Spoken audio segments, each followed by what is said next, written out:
اور کافی ساری وصیتیں حضور سے یہ طلب کرتے ہیں، حضور وصیت کر رہے ہیں، نصیحت طلب کرتے ہیں، حضور نصیحت فرما رہے ہیں۔ پہلی نصیحت اب صلی اللہ علیہ وسلم نے ارشاد فرمایا علیک بتقوی اللہ، بھائی تقوی کا اہتمام کرو، ہر کام میں اللہ سے ڈرو، ہر وقت اللہ سے ڈرنے کا اہتمام کرو، ہر معاملے میں اللہ سے ڈرو۔ اور پھر ساتھ آپ صلی اللہ علیہ وسلم نے اس تقوی کا فائدہ بھی بتلا دیا، صرف نصیحت نہیں فرمائی، اس نصیحت پر عمل کا فائدہ بتلا دیا اور فرمایا فَإِنَّهُ رَأْسُ الْأَمْرِ كُلِّهِ، کیونکہ تمام دینی کاموں کی جڑ جو ہے وہ تقوی ہے، تمام نیکیوں کی بنیاد وہ تقوی ہے، تمام اچھے کاموں کا جو جڑ ہے وہ تقوی ہے۔ تقوی ہے نماز قبول، تقوی ہے روزہ قبول، تقوی ہے دعا قبول، تقوی ہے رزق کی فراوانی، تقوی ہے ہر مشکل سے نجات، تقوی ہے آخرت میں بلند درجہ۔ فَإِنَّهُ رَأْسُ الْأَمْرِ كُلِّهِ، کیونکہ تقوی تمام کے تمام دینی امور کی جڑ ہے۔ اب جب آپ صلی اللہ علیہ وسلم سے صحابی نے ایک بار نصیحت طلب کی، حضور نے ایک بار بتلا دی، اب وہی صحابی حضور نبی کریم صلی اللہ علیہ وسلم سے پھر درخواست کرتے قل تو زدنی یا رسول اللہ، یا رسول اللہ زدنی، رسول اللہ کوئی اور بھی نصیحت کیجیے، اور بھی کوئی بات خیر کی بتلا دیجیے۔ اب صلی اللہ علیہ وسلم نے جو اگلی نصیحت کی ہے وہ نصیحت آج میرے اور آپ کی ضرورت ہے۔ تقوی وہ بھی میری اور آپ کی ضرورت ہے، اس پر پہلے 2 درسوں میں بات ہو چکی ہے۔ تقوی کیا ہے، تقوی کا مقصود کیا ہے، تقوی حاصل کیسے کیا جائے، تقوی کا پر ملنے والے انعامات کیا ہے۔ وَمَن يَتَّقِ اللَّهَ يَجْعَل لَّهُ مَخْرَجًا وَيَرْزُقْهُ مِنْ حَيْثُ لَا يَحْتَسِبُ، ہم متقی بن جائے اللہ ہمارے رزق کا انتظام اس طرف سے کریں گے جہاں سے ہمیں گمان بھی نہیں، سوچی بھی نہ جو آتے۔ دوسری جو نصیحت ہے علیک بتلاوت القرآن، اب صلی اللہ علیہ وسلم نے ارشاد فرمایا تلاوت قرآن کریم کا اہتمام کرو۔ کیا کرو؟ قرآن کی تلاوت کا اہتمام۔ اہتمام کا کیا مطلب ہے؟ ایک دن کر لو پورا قرآن پڑھ لو پھر پورا سال چھٹی نہیں، روزانہ کی ترتیب سے، صبح شام کی ترتیب سے قرآن کی تلاوت کرنا، یہ قرآن کا اہتمام ہوتا ہے۔ جیسے آپ صلی اللہ علیہ وسلم نے ارشاد فرمایا کہ جو بندہ 5 ٹائم نماز کا اہتمام کرتا ہے اللہ اس کو 5 انعام عطا فرماتے ہیں۔ اہتمام کا مطلب یہ کہ ہر وقت انسان اسی چیز کے بارے میں فکر مند ہے۔ زور پڑھ لی اثر کی فکر لے کے نکلتا ہے، اثر پڑھ لی مغرب کی فکر لے کر نکلتا ہے۔ تو ایسے ہی جو بندہ قرآن کی تلاوت کا اہتمام کرتا ہے، صلی اللہ علیہ وسلم نے علیہ فرمایا قرآن کی تلاوت اپنے اوپر لازم کر لو۔ کھانا اتنا ضروری نہ ہو، پینا اتنا ضروری نہ ہو، سونا اتنا ضروری نہ ہو جتنا ضروری بندہ اپنے لیے قرآن کی تلاوت۔ اور ایسے کئی واقعات ہیں جہاں لوگوں نے قرآن کو اپنا کھانا پینا بنا دیا۔ بھوک لگتی ہے قرآن پڑھ لیتے ہیں، پیاس لگتی ہے قرآن پڑھ لیتے ہیں۔ اب صلی اللہ علیہ وسلم نے قرآن کی تلاوت کے 2 فائدے بیان فرمائے۔ فَإِنَّهُ نُورٌ لَكَ فِي الْأَرْضِ، کہ یہ قرآن کی تلاوت کا اہتمام کرنا دنیا میں تیرے لیے نور کا باعث بنے گا۔ اللہ تجھے اس قرآن کی تلاوت سے بصیرت نصیب فرما دیں گے۔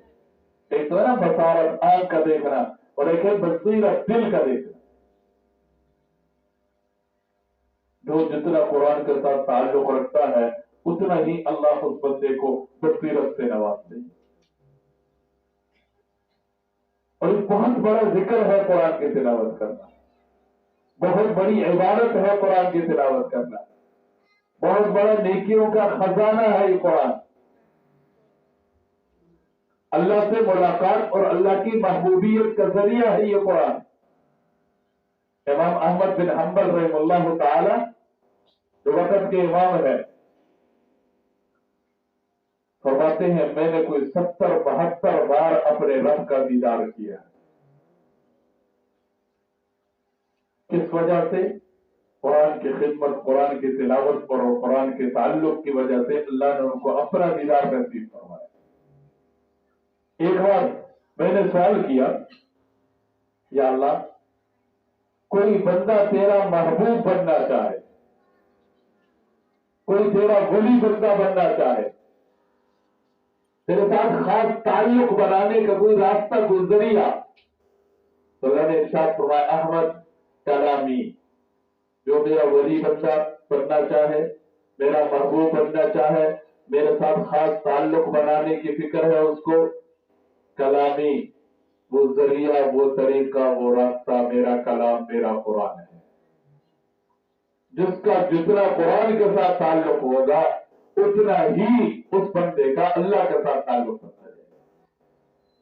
پھر امام احمد بن حنبل رحمہ اللہ تعالیٰ فرماتے، میں نے عرض کیا رسول اللہ یا اللہ بفہم او بغیر فہم، کوئی ترجمہ، تفسیر، معنی سمیت قرآن پڑھے گا وہ تیرا ولی محبوب بنے گا، یا صرف قرآن پڑھنے والا تیرا محبوب اور ولی بن جائے گا؟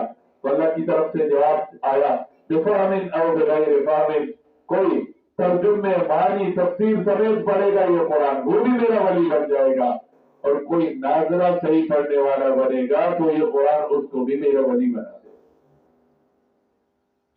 لیکن قرآن کا صحیح پڑھنا ضروری ہے، تجوید کے ساتھ پڑھنا ضروری ہے۔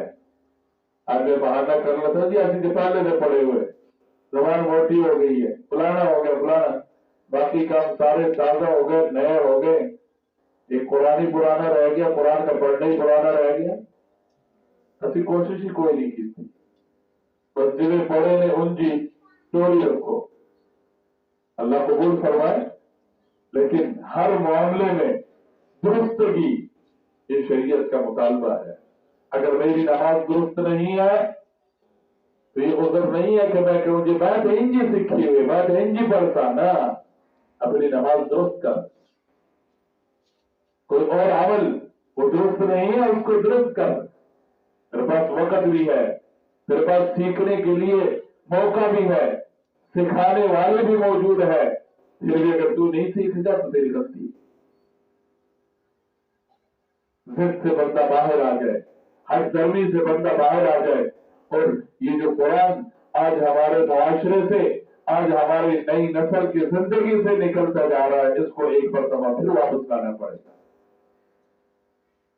میں اکثر کہا کرتا ہوں، ایک وقت وہ تھا جہاں صبح نماز کے بعد گھروں سے قرآن کی تلاوت کی آوازیں آیا کرتی تھی۔ نماز پڑھ کے بندہ گلی سے گزرتا نا تو ہر گھر سے قرآن کی تلاوت کی آواز آتی تھی۔ آج کسی بھی گھر سے قرآن کی تلاوت کی آواز جو زیادہ رہے گا ایک پیر مار لوں گا کہ سورہ یاسین پڑھنا کا بس۔ یہ جو حضور فرمانے علیہ کا تلاوت القرآن، اپنے اوپر قرآن کی تلاوت کھانے پینے سونے سے بھی زیادہ لازم کر لو۔ کوئی اور کام چھوٹتے ہی چھوٹ جائے نہیں جی، جو میری تلاوت کا معمول ہے وہ نہ چھوٹے۔ کوئی اور کام کے لیے دھن ملتا ہے نہیں ملتا نہ ملے، قرآن کے لیے، قرآن کی تلاوت کے لیے میں کیا نکالوں۔ جب گھروں میں قرآن کی تلاوتیں ہوتی تھی، آسمان سے گھروں میں برکتوں کا نزول ہوتا تھا، نور کا نزول ہوتا تھا، خیر و برکت کا نزول ہوتا تھا، شیطان دور بھاگ جاتا تھا، اور لڑائی جھگڑے جو ہے اس گھر سے دور بھاگ جاتے تھے۔ آج قرآن کی تلاوت نہیں ہے تو ہر بلا ہمارے گھر میں ہوگی۔ بے برکتی کا رونا ہے، شر فساد کا رونا ہے، لڑائی جھگڑوں کا رونا ہے۔